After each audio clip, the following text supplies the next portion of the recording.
Hi there, Miranda Alt here with Keller Williams Success Real Estate and the Miranda Alt team with your Monday market update for Monday, October 7th, 2024. Thanks so much for watching. We are already into the fourth quarter. This year seems to have flown by and has been filled with all kinds of question marks with the housing market. Definitely not the year we were expecting, and there are some mixed predictions on what is going to happen in 2025. Before we dive into all of that, let's take a quick look at our McHenry County numbers for the last 7 days. We had 154 new listings. We had 125 go under contract, 118 closed sales, 88 price changes. That is an interesting stat that we're going to look at a little bit more. That's a lot of price changes.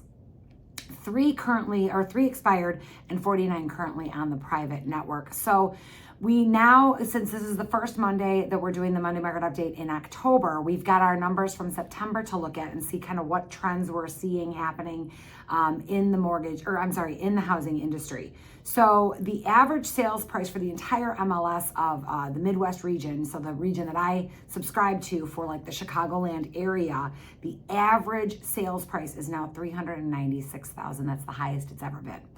The average sales prices in our community, particularly today, we're going to look at Cary, Crystal Lake, Huntley, and Algonquin. Those are just the 4 that I picked to look at today. But this pretty much gives us a picture of what's happening in this general vicinity that I typically work in, which is Crystal Lake, Cary, Algonquin, Lake in the Hills, McHenry, Woodstock, all of these surrounding communities. So it kind of gives us that picture, okay? So the average sales price in Crystal Lake is now at $392,000. That is up 7% year over year. In Cary, it's at $372,000. That's up 10% year over year. Huntley is at $395,000. That's up 7.8% year over year. And Algonquin is at $412,000. That is up 11.6% year over year. Now, some of these areas, they're up quite significantly because of new builds. So keep that in mind, that a new home is going to be more expensive than an older home. And for the number of homes that are for sale, like for example, in Huntley, there's a lot of new builds. Also in Algonquin, they have a lot of newer homes versus the older homes. So that's why some of those price points the average is going to be higher than in Crystal Lake. Crystal Lake, we have a much larger geographical area. So that's why the price is a little bit lower, because you do have some lower areas, lower income areas to choose from in Crystal Lake, whereas some of those other towns don't have as much of that. Month supply, let's talk about that for a little bit, because of course our inventory is going to dictate our prices. If there's low inventory and high demand, obviously we are going to have prices continue to go up. Now remember, these prices are going up year over year.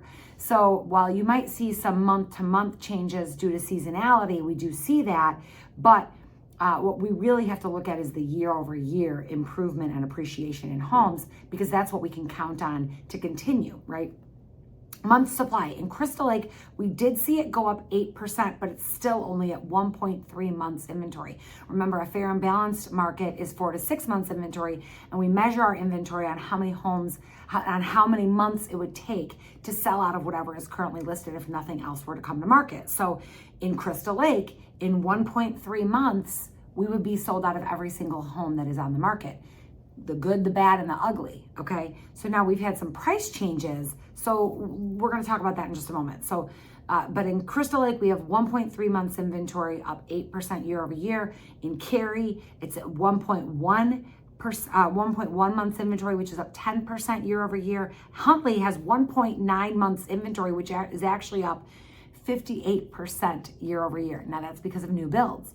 In Algonquin, we've got 1.4 months inventory, up 7%. Now, in Algonquin, they're also building, but that number of 1.4 months inventory is still almost double from March of 2022. So there are more homes on the market. Inventory is increasing slowly but surely. So it's going up. We're having very incremental increases in the inventory. It feels like, I feel like there's more homes on the market now than there have been in the last few years, but it's just going ever so slow. And if you take out new construction, actually in Crystal Lake and Cary, the numbers are flat. So there's actually not a whole lot of new inventory in terms of resale homes. So, and that's really what we need in order to really start this thing going. Now, I do feel like I'm getting more and more people calling me saying, hey, I'm thinking about selling my home. I think the time might be right to get my money out of my home. The election is certainly making this a little bit slower. I think there are some people that are waiting, anticipating that the market is going to, there will be some policy changes. Both candidates at the presidential debate talked about the housing issue and that we need to do something about the housing issue. So I think we'll see what happens after this election, if there is any policy that gets put through. Of course, we know both sides have difficulty getting anything pushed through when we've got such a divided House and Senate, but we'll see what they're able to do. There are some potential for tax consequences or benefits with selling investment properties in terms of capital gains, and both candidates talked about some ways to address that. So I do know of some people that are going to wait until after the election to see who gets elected to see what those policies that might come through now, but that's going to take a long time for those things to get passed down. So we'll just kind of have to see if after the election some people decide based on who gets elected what they're going to do. Now let's talk about another thing, the percent of original list price. Remember, we saw 88 price changes. That's a lot for this market. Now, prior to COVID, we saw price changes on, a more regular basis. But right now, we're still mostly seeing in all 4 areas that I track, the percent of the original list price that the home sells for is still about 99%, 99 to 100%. In Algonquin, it's actually 100.1% of the list price. And that is actually up slightly from this time last year, because remember, this time last year, we had interest rates going up very rapidly. And so we had sellers having to do some discounts on their prices in order to get those homes under contract and to entice buyers when rates were going up rapidly. Now, we do know that the feds are going to meet again 2 days after the election, and they are likely to do yet another rate cut. And we have seen interest rates, we were seeing them coming down. They actually ticked up a little bit after the last Fed meeting due to some positive economic news that we were not expecting. And remember, the federal government does not control mortgage rates directly. They control short-term loans, and mortgage rates are reflective of what the 10-year yield is doing. And so the mortgage rates often have already come down in response to what we speculate is going to happen when the Federal Reserve meets. So some of these mortgage rates will not be coming down drastically, if at all, even if the feds do cut rates again, after which they are likely to do after the election. But they're not directly correlated. So if the Federal Reserve cuts rates again in November, that doesn't necessarily mean mortgage rates will come down right after that. They usually come down ahead of that, and right now they're actually ticking up just a smidge. But that's why it's almost impossible to time the market. So many people ask me, is it a good time to buy? Is it a good time to sell? My answer is always yes, if it's the right time for you.